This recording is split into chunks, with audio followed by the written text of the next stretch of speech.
doing a indoor recording again.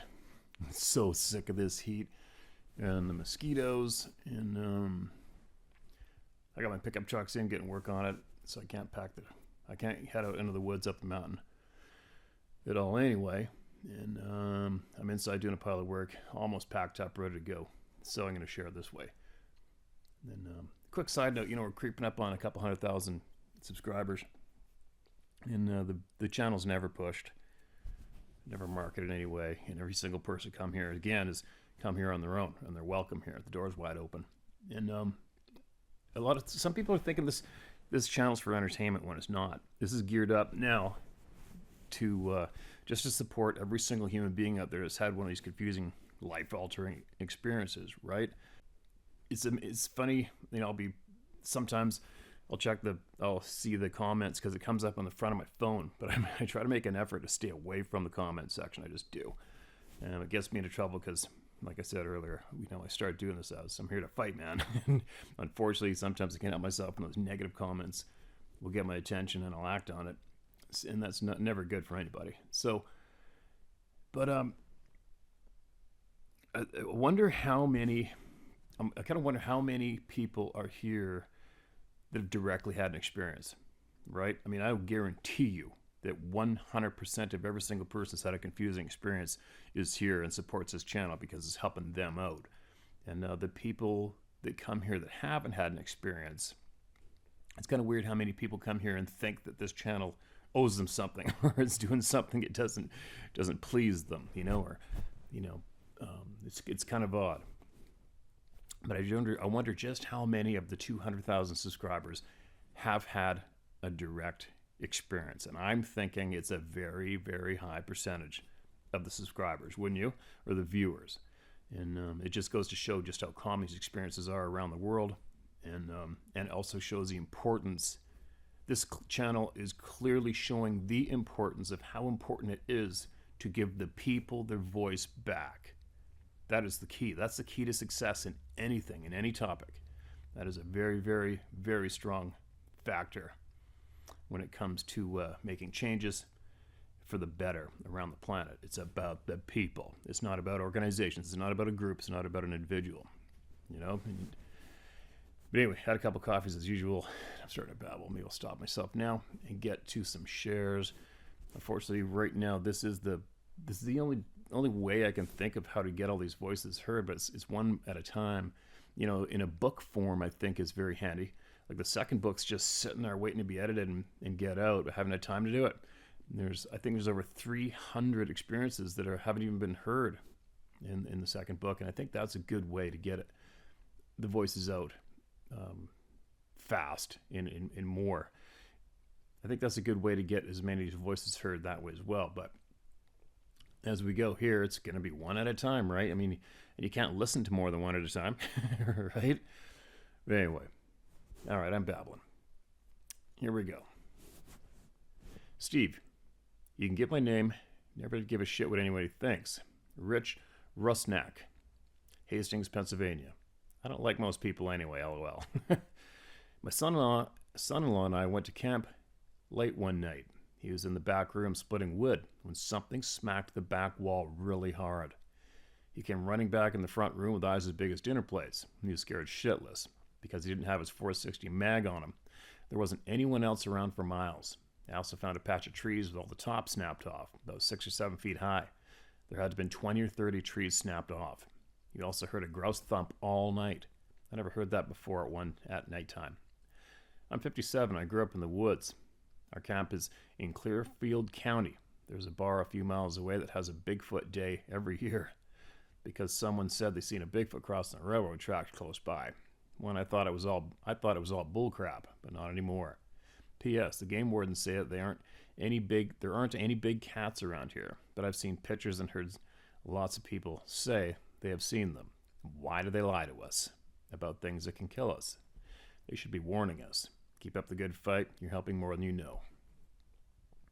All right, man. Rich, thanks for that email, man. And yeah, the smack on the wall, experienced it firsthand. It's definitely not a fun experience.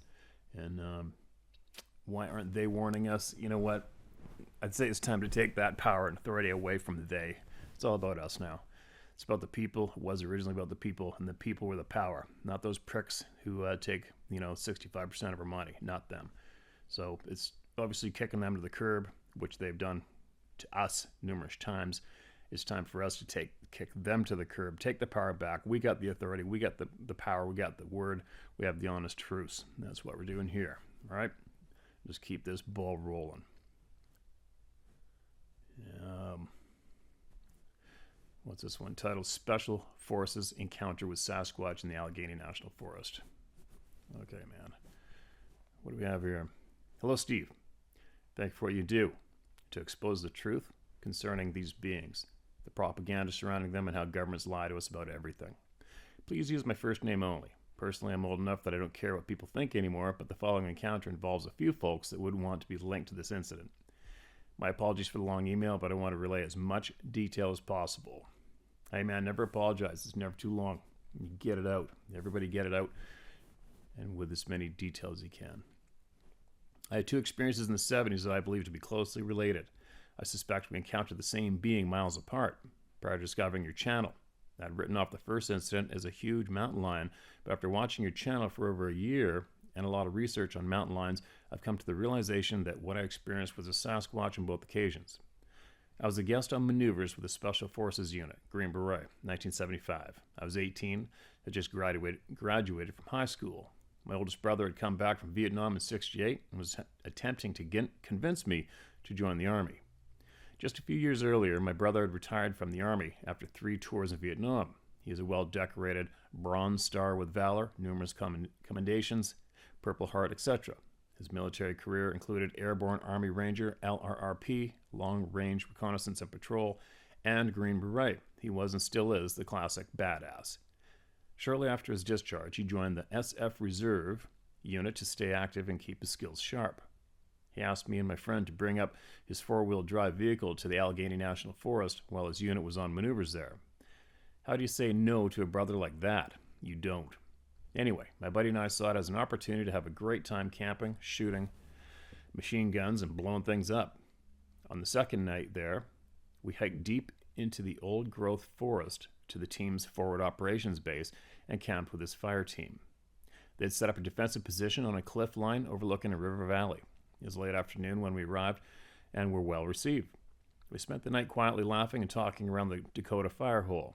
All the while, one of the team was on guard duty in an overlooked position. He had an automatic weapon and starlight scope, early night vision. The group consisted of 3 seasoned Vietnam veteran Green Berets, and the rest were well trained but lacked combat experience. I gotta say, I had never felt so safe in the forest. Of course, I didn't realize until later none had been issued live ammo.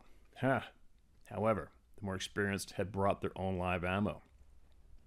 We all called it a night around 10 p.m. and retired to our tents with the exception of the individual on sentry duty. I slept very soundly. Then about 3 a.m., we heard something come into the middle of camp and let out the loudest blood-curdling scream I've ever heard. I woke while the scream continued. I sat up instantly awake and almost shit myself. It sounded like it was right outside my tent and in my head at the same time. It felt like my eardrums were going to pop out of my head. Every hair on my body was standing straight up. I felt like the scream/roar was in multiple octaves, and it vibrated every organ in my body. I've not experienced anything like it ever before, ever again. I was scared shitless, and all this from a dead sleep. Frankly, it scared the shit out of all of us, and that includes the Vietnam veteran Green Berets on the maneuver. Interestingly, the soldiers that reacted verbally, "What the F is that?" were those reservists without combat experience.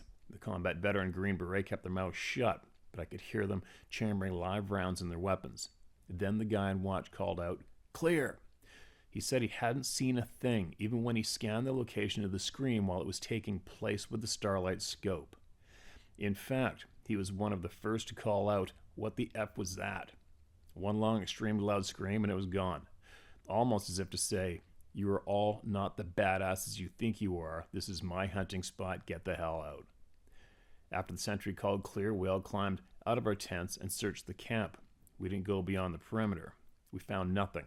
No eye shine in the woods, not a trace of what had been in the middle of our camp just moments before. In the morning, we all checked again for tracks in the camp and along the perimeter and found nothing. Steve, I've heard big cats scream in the wild, and I've since researched them extensively. This is not a mountain lion. The scream was different, 100 times louder and very low octaves included. Almost like it screamed in multiple frequencies, low, mid, and high at the same time. As I said, I could feel it in my gut as though my organs were vibrating. It was the most terrifying thing I've ever experienced. That said, this was before Sasquatch was in the public consciousness.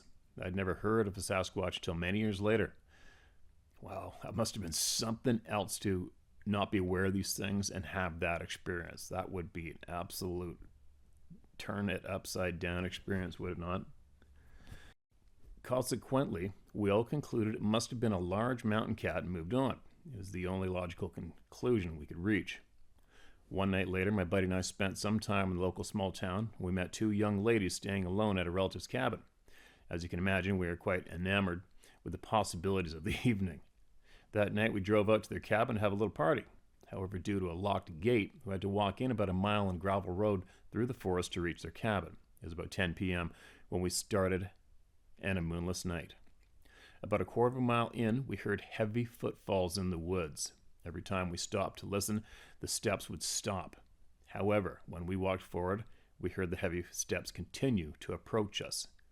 We stopped for about 5 minutes at the beginning of an extremely thick, 7-foot-high hedgerow of multiflora thorn bushes, wild roses. We stood there shining our lights into the woods and listening. We yelled, whoever it was, to F off. We saw nothing and heard nothing. It was at this point everything went silent. Even the tree frogs. I'll never forget it. We both had a sense of dread wash over us. We continued on at a faster pace. Then, in the thorn hedge to our left, we began hearing something on all fours following us in the thicket. As we walked down the gravel road, it would stop and we did, then move and we did. We stopped 4 times and listened. The 4th time we stopped to listen, we both felt like we were being stalked and were overcome with fight or flight feelings. We chose flight and broke into a dead run toward the ladies' cabin. We turned when we made it to the porch and shined our flashlights back towards the thicket and saw a bright red eye shine above the hedge, over 7 feet off the ground. At this point, we nearly pissed our pants as we pounded on the door to be let into the cabin. The door opened after what felt like hours as the young ladies jokingly accused us of being afraid of the dark. We spent the night but told them nothing of experience, even though they knew something was wrong. We tried to convince them we were out of breath from running. Needless to say, we didn't leave until the next day. We thoroughly checked the thicket and the surrounding woods until we were certain we wouldn't be followed out. We found nothing. Is it possible this was the same entity that entered our camp the night before? Were we being tracked? Why? The 2 incidents in the 2 days leaves me thinking these events are beyond consequence. Steve, thanks for letting me share my story. Over the years, I've often spent time mulling these 2 events over in my mind. I don't believe I've ever fully comprehended the danger we were in and what had happened, at least not until your channel came along. I'll never go into the forest unarmed and unaware of these beings again, period. Thank you for that. Keep up the fight for the good in this world, Steve. We're all in your debt. Best regards, Steven. All right, man. Steven, thanks for sending that in, man. And obviously you found this channel, you've heard everybody else's experience being shared. You know that your experience, what you experience, has happened to freaking thousands of other people. Why these things pace us and parallel us blatantly, meaning they make noise to let you know, I haven't a clue, man. I haven't a clue. How do their eyes glow in the dark? I haven't a clue. Obviously, it's not a monkey or a gorilla, right? Why people still keep on trying to convince the public that these things are just an unacknowledged game animal, I haven't a clue. But we're getting to the bottom of it. This channel's making a difference, 110%. Anyways, thanks for sending that in, and be sure to send in more if you come across knowledge that the people need to hear. Make sure you send it in, all right, man? And be safe out there. Here's another one. My weird experience in Alberta. All right, here we go. Hi, Steve. My name is Kevin Emart. I watch every day a new video comes out. Been watching since you told your own experience. Sorry about your loss, Mr. Macaroni. Thanks, Matt. Appreciate that. Here are my weird experiences, but first I'd like to say you have the dream job of my life being a hunting guide. I wish I was doing it also. I was 7 years old. My cousins and I were starting to play hide and go seek. I had the great idea to go outside and out in our garbage bin. I walked out of the house, saw a light on me. I looked up. I was staring into a big fireball in the sky. I closed my eyes to blink, then opened up again. Then when they opened up again, I was standing under the street light across the road. I lived and grew up in High Prairie, Alberta at the time, on the last street on the north end by a graveyard. Anyway, I ran inside to tell everyone I saw. Mom gave me a spanking for being gone so long. To me, I was gone for 1 second. To them, I was gone for over an hour and a half, closer to 2 hours. Holy shit. A couple years later, I was attending a survival camp in the area I live now to teach the young ones how to survive and hunt in the wilderness. We called it bush. We learned to build a campfire, lean-tos, call moose, track game animals, and trap for food, and how to sit by a lick to ambush game. After 4 days and nights, the morning of day 5, just before noon, myself and a couple others were walking back to camp along the river, which is like a wide creek in most places. Anyway, I spotted an enormous footprint in the sand, sunk in what must have been 6 inches deep and 14 or 15 inches long, and close to 6 inches wide. A fellow young camper went to get an adult who told us it was just someone playing a joke on us. Being kids, we just shrugged it off as being just that, a joke. Later that night, just before bed, we were all told to sleep with our rifles in our tents. In ours, we had a 30-30 Winchester Model 94. Loved them guns in my youth. In the morning, we were woken up to the same adult telling us to get packed up because something was walking around the camp all night just in the trees. So we just left our gear in the tent and threw it in the back of the trailer and left. Myself and cousin, who was only a few days older than me, began to jog out alongside the trailer due to there being no room in the trailer, and us being the only ones who did not have an ATV. On the way out, my cousin has this great idea to take a shortcut to cross through a field, close to half a mile from the gravel road and the house, so we both took off without telling anyone of our plans. Halfway through the field, this giant thing, which we could not see clearly from the distance it was from us, from the opposite side end pops out this thing we thought to be a huge grizzly standing on his hind legs. My cousin starts shooting at it, and I said, "Don't waste the bullets, just run." We ran as fast as we could for at least 400 meters, thinking it was going to get us. I knew when I was older that it was not a bear because bear are not that tall. The grass is up to her chest. This thing could be seen towering over the grass like it was only up to its lower thighs. Never had another experience till summer 2020 while working for the government as a supervisor for forest firefighters. I was out doing a site visit by a fire lookout tower and came across a huge print in the mud being about 5 inches wide and close to 14 long. I looked around and said, "Please don't bother me. I'm no threat and I'm not here for you." I did take a picture of the track, but like you say, big deal. Keep the info coming. Thanks for the channel. Wow. Okay, Kevin. Thank you for sending that in, man. Appreciate it. And you know as well as I do, there is a pile of experiences in Alberta, right? They're all over the frickin' place. That's crazy.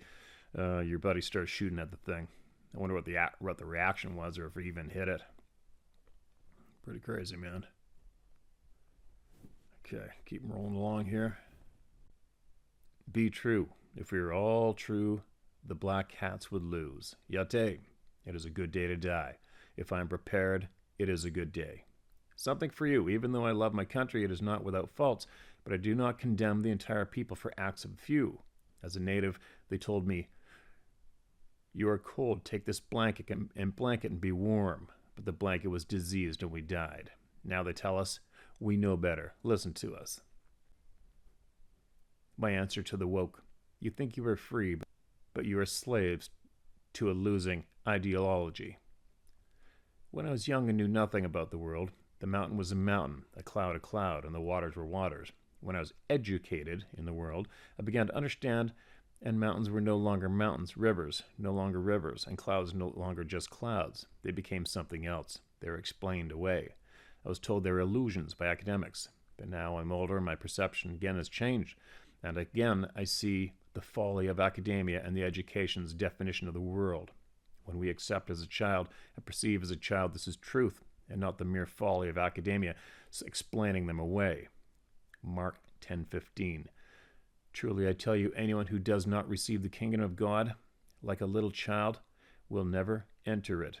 Yeshua. They educate the wisdom of you. They educate the wisdom out of you. True educator means to bring from within. Greater is he who is in you than he who is in the world. 1 John 1:5. I don't fight creator spirit. I recognize him because I have regained my mind. The leader people among any group says, "You are not educated." My grandfather, who escaped the Catholics' Indian eradication school in 1882, walked 2,000 miles at 10 years old. He said to me, "If a Harvard professor addresses me at Harvard, he would make me the fool with all his books and learned knowledge. But if he walked into the desert with me, Texas, Sonora, Mojave, who would you think would come back, he or I? Knowledge is not wisdom. They are educating the wisdom out of our children, to my ancestors, to my brothers and sisters, to my indigenous family. Why do your children die?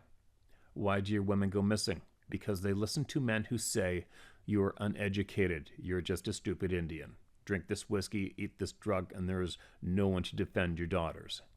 But we are not stupid. We are the wise. We are the uneducated and must retain your knowledge of your family and clan. Speak your tongue, sing your songs to your children. This is wisdom of 1,000 years. Yet, hey, this is true. White, black, or red, or brown, or yellow. Your culture was given to you by the Creator, the Adonai Ori, the land, the Lord of the light, spoken into existence, maker of all things. Walk the blessing way. This is how we win. Well, Eric, appreciate that share, man. And I know there's a lot of First Nations people, all people listening, who appreciate your words and your honesty. Keep it coming. Everybody gets a chance to speak, man. Everybody gets heard here, no matter what. Everyone gets heard. And take from it what you will or leave it, all right, guys? It's up to you to decide. It's up to your instincts. You use your instincts, your gut feelings to guide you. Make sure you follow those rules, all right? You let your guts, your inside, your intuition, your sixth sense, you let that guide you. You are the authority on what or not to listen to anywhere, all right? And to take from it what you will or leave it. All right, here's a new one. This is a follow-up to Fort Campbell tornado story with a first note for me. Okay, I got that, and I'll share that what was meant for all of you. Greetings yet again, Steve. It is Justin from the Tornado/Hellstorm email. First things first, I want to thank you for sharing my experience with all your viewers and fellow seekers of truth and knowledge. I consider it tremendous kindness and honor to have my story told by a respected person such as yourself. I must admit that hearing you narrate my story, my experience was startling to me. Okay, man. Hey, thanks for those kind words, all right? And thank you for sharing what you have.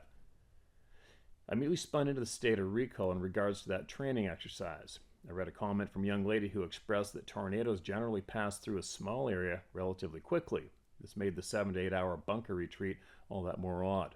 Now that I think about it, I remember sleeping in the bunker. I don't know that I or anyone else really slept at all, at least not peacefully. Upon reflection, I can recall that I was completely taken back and disturbed by an odor that night, a stench that perhaps I attributed to my fellow soldiers at the time. We had already been out in the field for several days without bathing. However, I'd been huddled in with soldier smells for years, and this seemed different to me. To be honest, Steve, that was one of the very few times that I felt truly vulnerable and fearing during my military experience. Kandahar offered a different spectrum of worry. You see, we were essentially asking for it. We were asking for a firefight with whomever was displeased with our presence there. Turns out it's a lot of people. This fear I felt in the bunker, it was different. It made me feel archaic and primitive. I don't perceive myself as irrational, but I can not pinpoint any logical reason as to why I felt so uneasy during this experience. After all, my late Aunt Caddy drove us through a tornado in Kentucky when I was about 13 or so. If I'm not mistaken, I've experienced at least 2 before my Army days. I suppose that I'm saying this I suppose what I'm saying is that I knew that tornadoes were nothing to fear as long as you had a reasonable plan and access to safe, weatherproof structures. Anyways, I digress. We left the bunker the next morning, after the first light of the sun. This is perhaps the only time in my military career that we slept in. This was very uncommon for a rapid deployment unit like the 2nd Brigade Combat Team. Anyways, the next day was absolutely beautiful. I was surprised that we wrapped up the training event despite the planned expedition to a mock village built in the woods. This degree of training was considered crucial and invaluable. Everyone was looking forward to it, yet nobody complained that we were being shuttled away back to the post. No one ever spoke on it again, not once. It is understood since day one the idea that training, deployment, location, combat, methodology, and general goings on are to be kept silent and not spoken on to the civilian public. Personally, I think it is a bullshit concept. The secret clearance aspect of your military career. I believe in absolute transparency in every situation, especially when the military is at play, and even more so, the American military is involved. Let me tell you, Steve, they really do get into some shit. What initially pushed me to write the email, as well as this one, was your asking of the military or retired military to come forward. As far as any soldier, marine, sailor, or airman who experiences something beyond what has been offered in a public education spectrum, his, her humanness should supersede his or her oath to the military. After all, it's a contract, especially a ruse to shove the serviceman into a corner of obedience. As a retired infantryman with a Ranger tab, I can honestly say this. An order or guideline should be broken if it violates your ethical relationship to the world. No exceptions. Please pardon my rant, Steve. I continue with my story with the platoon getting ready to head back to the post. Before we left the area, we inquired to our leadership about our TA-50 and other sensitive items, e-tools, hydration units, additional munitions, training materials, NODs, night optical devices, and even larger caliber weapons such as the 240s and 249s we left behind during the night's sudden and frightening departure and were not going to be retrieved by us. This puzzled me, as leaving such equipment behind is treated very seriously by the leadership, who generally respond with swift and focused punishments. Yet not a word was spoken about it. It is as if the military wanted to let this situation fizzle out. On the way back to the barracks, the ride was silent, with the occasional sound of repositioning weapons on the metal door. It was like a tangible energy followed us. It was ineffable, Steve. The world is an incredible place, and I can't help but feel that humanity is meant to do more than just turn the dollar. I've always thought about the why of it all, the reasoning behind large and clandestine government decisions to minimize, reduce, or restructure our relationship to this part of the world. I feel like over the next year, we will all see massive media efforts to educate the public on Sabe, Sasquatch, and the terrestrial creatures of all varieties. However, the information will be skewed, false, and void of real meaning, void of real knowledge. This seems to be the general operating procedure for large governing bodies. Gematria warning. I don't know if you're aware of the United States' blatant esoteric history and public ritual, but it is highly fascinating. It would appear that the governing body is obsessed with it and considers the value of gematria, names, numbers, and public ritual greatly. Keeping in mind the Canadian government also has a nefarious and clandestine history of witches, warlocks, and remnants of the old world that is now shrouded in mystery. Here is a small yet interesting example of the synchronicity of number values, specifically the Jewish gematria of Sasquatch. The gematria Sasquatch value is 563. Other shared values of 563 are mutable element /563, variable and changing element. Interesting in regards to Sasquatch, is it not? Diana Frances Spencer /563. Diana, the late Princess of Wales, murdered in ritual fashion, having represented a symbolized new set of values and self-invention. The same year, the Kentucky Bigfoot Research Organization was created. I don't know much about them other than that it was the big deal for the state. Transcending time /563. Another interesting concept in relation to Sasquatch, End of reincarnation /563 is a proposed idea that we as people are, to some extent, intertwined with these beings. Is this why space and time tend to dissolve and restructure during encounters? Who knows, Yeah, interesting. All cultures have the antediluvian hairy man, the visitor from the stars, and now the disconnected relationship with them. I have for some time believed the theory that they, Sasquatch, may serve as the genetic cradle for humanity, having represented the true evolutionary process before being tampered with by beings from another place. This is where old world Luciferianism comes into play. It predates Judeo Christianity and has only to do with the argument among these technology wielding beings. The argument that the degree of intellect and cognition of these newly formed humans needed balance to contrast to their celestial creators. Alas, the conflict arose, halting production efforts in lieu of warfare. This apparently left 3 or 4 templates of humans, 2 of which were very, very large. Giantism is found on every continent.